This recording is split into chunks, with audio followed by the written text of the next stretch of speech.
Nah, satu keluarga ini tinggal di Jawa Tengah. Ada bapak, ibu, dan satu anaknya cowok yang umurnya 8 tahun. Bapak itu namanya kita sebut aja Bambang, umurnya sekitar 50-an tahun. Ibu itu namanya Bu Siska, umur 45 tahun. Dan anaknya ini masih kecil, 2 SD, namanya Dion. Tahun 2015, mereka pernah masuk ke dalam sekte yang sesat banget. Sampai akhirnya di tahun 2017, keluarga Pak Bambang ini keluar dari sekte itu. Karena ada satu orang lah yang mencoba membantu dan menyadarkan mereka kalau misalnya pilihan mereka tuh salah. Cuman beberapa bulan doang Nat. Sampai akhirnya mereka ngerasa kalau hidup mereka tuh hilang arah. Akhirnya Pak Bambang ini begging-begging nih ke sekte itu biar bisa masuk lagi ke sana. Syarat demi syarat dikasih keluarga Pak Bambang biar mereka masuk lagi. Kayak syaratnya nggak masuk akal. Yang disuruh nyiapin beberapa darah korban gitu dan dikasih ke sektenya, ke kepala sektenya.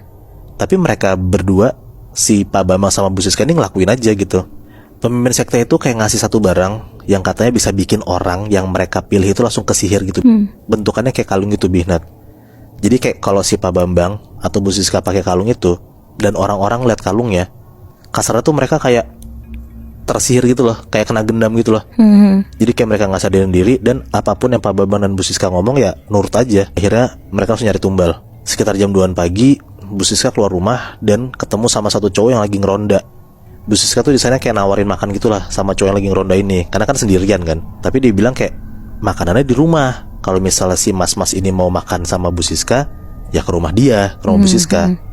Ya udahlah, si cowok ini nurut-nurut aja, nggak ada curiga sama sekali. Ikutlah ke rumah Bu Siska. Sampai di rumah Bu Siska dan udah masuk ke kamar tiba-tiba diajak ke kamar. Jadi tuh posisinya si cowok ini maju duluan masuk ke kamar, baru Bu Siska nyusul. Pas sudah masuk, pintu ditutup dan tiba-tiba cekrek, dikunci gitu. Si cowok ini kaget lah kayak tiba-tiba kok pintu dikunci. Nengoklah dia ke belakang kan, ke Bu Siska ini. Dan pas si cowok ini ngeliat ke belakang, dia tuh ngeliat kayak Bu Siska tuh cantik banget gitu Nat. Jadi kayak gue diajak sama cewek cakep ke kamar ini, jadi kayak kesihir gitu loh. Ya karena si cowok ini ngeliat si kalungnya itu, Bu Siska tuh pakai kalungnya. Abis itu si Bu Siska sama cowok ini ya berhubungan intim lah. Dan gak gitu lama, after berhubungan intim, kepala si cowok ini langsung dihantam pakai besi sama Bu Siska ini. Tumbang lah si cowok ini, bener-bener kayak gak bisa gerak sama sekali. Dicek sama Bu Siska udah gak ada nyawanya. Akhirnya badan si cowok ini diseret ke dalam ruangan, kayak satu ruangan gitu lah di rumah Bu Siska dan Pak Bambang. Dan darah si cowok ini disaring, kayak disedot gitu. Dibantuin tuh sama Pak Bambang, dinaikin badannya, ditaruh di meja, disedot tuh darahnya. Saking udah, menurut gue saking udah sesatnya ya, kayak pas sembari si darah korban ditarik gitu pakai alat, si Bu Siska sama Pak Bambang tuh kayak nari-nari pakai lagu Jawa. Jadi di malam itu tuh mereka ngelakuin pembunuhan itu sambil dilantunin sama lagu-lagu Jawa dan mereka kayak fun aja ngejalaninnya gitu. Wow. Jadi cerita kali ini tentang satu keluarga kecil. Untuk orang tuanya kita sebut aja bapak sama ibu ya. Anaknya sebut aja namanya Yoga. Background keluarga ini tuh keluarga yang lumayan berkecukupan. Ditambah Yoga yang udah nikah sama istrinya, namanya Ira, belum kerja dan ngandelin duit bulanan dari bapak. Sampai akhirnya setelah setahun Yoga menikah sama Ira, bapaknya tuh meninggal. Berbulan-bulan Yoga sama Ira bertahan di rumah ibu tuh udah gak mau kasih uang sepeser pun buat Yoga sama Ira. Di situ Yoga tuh gak terima banget. Akhirnya Yoga sama Ira tuh milih buat pakai jalur pintas. Mereka ke dukun untuk minta kekayaan secara instan. Tapi gak berhenti di situ aja. Mereka minta kalau bisa ibu tuh diganggu aja sama dalam tanda kutip jin kiriman dari dukun itu. Beberapa hari kemudian setelah pulang dari dukun itu, Yoga sama Ira tuh jadi sering keluar rumah. Bukan karena kerja Bi, tapi shopping. Malamnya sekitar jam 7, ibu sholat lah, nangis-nangis. Dia tuh sedih karena Yoga berubah. Selesai sholat, ibu tuh nyoba buat tidur. Pas udah ketiduran, ibu kan tidurnya posisinya terlentang. Nah terus dia tuh ngerasa kayak ada kuku orang yang jalan di lengannya dia gitu loh Bi. Jadi kayak nyakar tapi nggak yang sampai berdarah gitu. Iya benar. Dan itu pelan banget. Terus karena ibu bingung, dia nyoba buka mata sedikit. Terus ngelirik lah ke kanan. Ternyata ada sosok gede banget, warnanya hitam, lagi gesek-gesekin kukunya yang panjang banget ke lengannya ibu. Di situ ibu kaget banget dan langsung merem. Terus balik badan ngebelakangin si sosok itu. Tapi tiba-tiba ibu tuh denger kayak ada suara dari jendela kamarnya. Suaranya tuh kedengarannya kayak ranting pohon yang kena ke jendela gitu Bi. Karena posisinya pas banget di hari itu tuh lagi hujan deras dan anginnya tuh juga kenceng. Akhirnya ibu mau ngecek lah. Dia jalan, nyalain lampu kamarnya. Terus akhirnya ibu bukalah hordengnya. Dia buka hordengnya pelan-pelan ke arah kanan. Pas udah kebuka, ibu kaget banget ada sosok hitam gede yang tadi lagi gesek-gesekin kukunya yang panjang banget ke jendela kamar ibu. Set, tatap-tatapan berarti tuh. Tatap-tatapan Moy. Wow. Akhirnya ibu langsung nutup hordengnya lah kenceng sambil teriak astagfirullah. Tiba-tiba lampu rumah tuh mati semuanya. Ibu merinding terus dia takut banget. Dia langsung bacalah surat-surat pendek sambil berusaha nyari lilin di sekitar rumahnya. Pas ketemu lilinnya, ibu nyalain. Ibu duduk di meja makan sambil berdoa. Ibu gak berhenti zikir sama istighfar.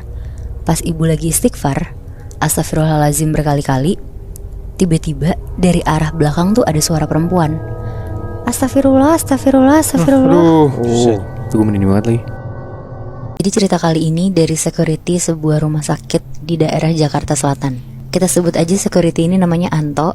Umurnya sekitar 37 tahun. Kebetulan pada saat itu Anto tuh lagi kedapetan shift jaga malam. Nah sekitar jam 11 malam, pas banget ada OB lewat di lantai 4 tempat dia jaga.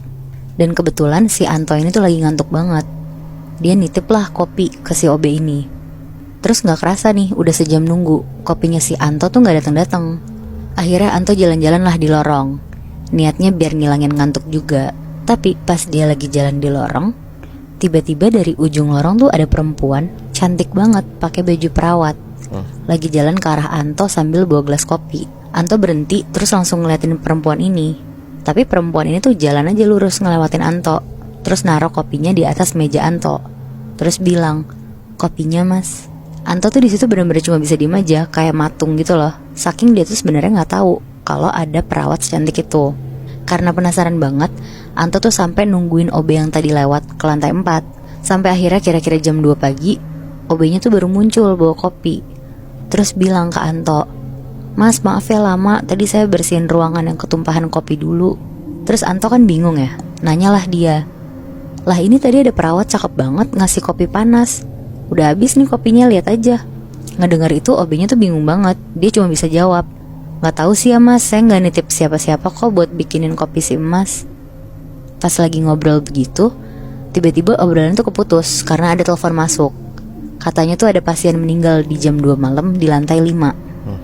Akhirnya langsung siap-siap lah sesuai protokol rumah sakit yang mengharuskan jenazah itu tuh kalau mau dibawa ke lantai bawah harus didampingin sama security yang jaga. Akhirnya dia naiklah ke lantai 5 pakai lift. Pas pintu liftnya kebuka, itu tuh udah ada kereta jenazahnya gitu di depan lift Moy, Bi. Jadi cuman kerandanya doang gitu. Kerandanya doang Moy. Tapi ada mayatnya? Ada. Wow. Akhirnya Anto ngedorong kereta itu untuk masuk ke lift. Dia mencet tombol liftnya. Begitu pintu liftnya kebuka, dia langsung masuklah sambil dorong kereta jenazah ini. Lanjut tuh didorong Anto ke kamar jenazah. Pas udah ditaruh Anto di kamar jenazah, Anto mau nyarilah petugas jenazahnya ini. Karena biasanya yang jaga di kamar jenazah tuh ada 2 Moy, Bi. Tapi setelah dicari-cari Anto ke ruang jenazah, ke ruangan tempat dokter sama penjaga itu, bener-bener gak ada tanda-tanda dari mereka. Akhirnya karena Anto ngerasa pengantaran jenazah ini juga salah satu tanggung jawab dia bener-bener nungguin sampai ada petugas yang datang. Terus dia nungguinnya di kamar jenazahnya? Iya, tapi di biliknya itu Moy, sambil nonton TV. Terus pas Anto lagi asik nonton TV, tiba-tiba tuh bulu kuduknya Anto ini tuh naik. Dia merinding banget. Terus langsung lah Anto nengok ke arah jenazah yang tadi diantar. Pas dia nengok, ya masih ada kereta jenazahnya. Tapi karena mau mastiin lagi, Anto akhirnya jalanlah ke kereta jenazahnya. Jadi dia sambil nelfon petugas yang jaga di lantai 5. Dia tuh mau mastiin kemana sih orang-orang yang di ruang jenazah. Nah pas teleponnya masih belum diangkat, Anto sambil berusaha buka kereta jenazahnya ini, kayak mau mastiin kalau ini tuh ada isinya kan. Akhirnya dia ngintip pelan-pelan. Pas udah kebuka dikit, Anto tuh ngeliat isi kereta jenazah ini tuh perempuan cantik yang ngasih dia kopi tadi. Oh shit. Jujur Anto di situ shock banget dan jadi heboh banget lah satu rumah sakit pada hari itu. Akhirnya karena semuanya penasaran, diceklah ke CCTV rumah sakit itu. Dan dari hasil CCTV itu adalah Anto tuh emang beneran ke lantai 5. Dia juga ngedorong, tapi yang didorong tuh gak ada. Sampai dia ke lantai bawah menuju ruang jenazah, juga postur tangan dan tubuhnya dia tuh kayak ngebawa kereta jenazah. Fuck. Ada satu komplek di daerah Jakarta Selatan. Nah ada satu waktu di tahun 2014, ada satu sapam baru gitu Bih, Nat. Sapam muda umurnya 24 tahun, namanya Agus kita sebut aja. Oke. Nah di malam itu untuk pertama kalinya selama seminggu dia kerja di sana, dia harus masuk shift malam jam 6 sore mulai sampai jam 6 pagi.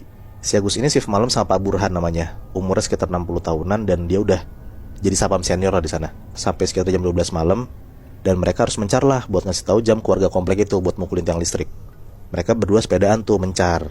Biasanya sekitar 10 menitan abis ngeterin komplek itu, sapam-sapam itu ketemuan lagi di pos ronda depan yang tempat mereka ngumpul pertama. Terus masuk jam berikutnya mereka ngiter lagi. Pokoknya gitu terus sampai jam 5 pagi lah. Singkat cerita jam 12 aman, ngiter jam 1 aman, jam 2 aman. Nah masuklah ngeronda di jam 3 ini. Dan akhirnya Agus ngerasain hal yang aneh di komplek ini pas jam 3 pagi dia ngeronda. Pas jam 3 pagi itu Agus mencar sendiri. Dia ngelewatin blok pertama dan blok kedua ya biasa aja, gak gimana-gimana. Ngetokin tuh tiang listrik tong tong tong gitu jam 3.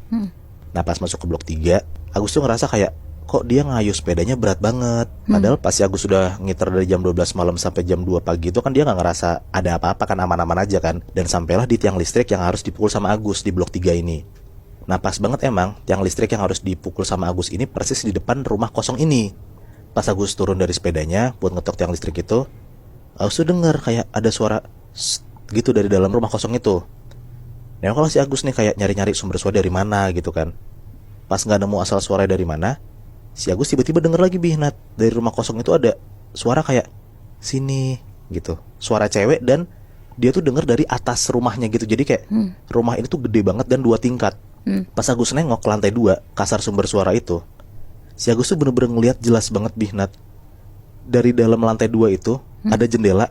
Nah dia lihat ada kuntilanak berdiri di jendela itu. Aduh. Jelas banget berdiri kuntilanak gede gitu loh. Si Agus nih bener-bener takut banget. Dia langsung kayak balik lagi ke sepedanya. Dia ngetok tuh cepet tuh yang kayak teng teng teng. Abis itu dia ngayuh sepedanya kencang lagi tuh. Tapi baru beberapa kayuhan, tiba-tiba rantai sepeda tuh copot. Terpaksa lah dia harus turun dan nenteng sepedanya buat jalan, buat ngejauhin dari rumah itu. Nah pas Agus lagi nenteng sepedanya sambil jalan, lagi-lagi Agus tuh ngerasa kayak berat banget. Tapi bukan sepeda yang berat Nat. Dia tuh ngerasa badannya yang berat gitu loh. Buat jalan tuh berat banget. Di situ Agus sudah ngerasa capek. Dia mau berhenti tapi takut.